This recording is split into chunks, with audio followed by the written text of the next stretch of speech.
This is an old double door cabinet which has a lot of the original decoration and lacquer,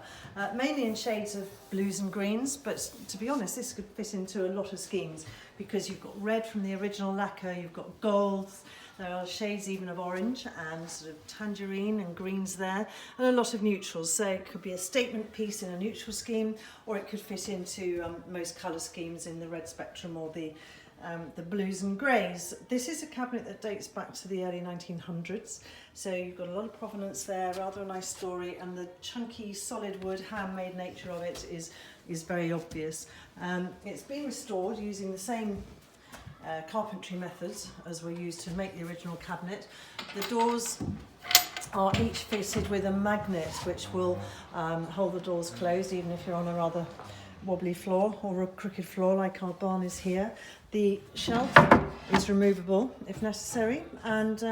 there's a bit of a recess here in the bottom which allows for some quite generous storage, and the doors pivot on dowels so they're removable if necessary. So a lovely cabinet which would be really nice as a bathroom cabinet, maybe to put a sink in, which we will fit. So yeah, enjoy that as some good medium-sized storage in a dining room or living room.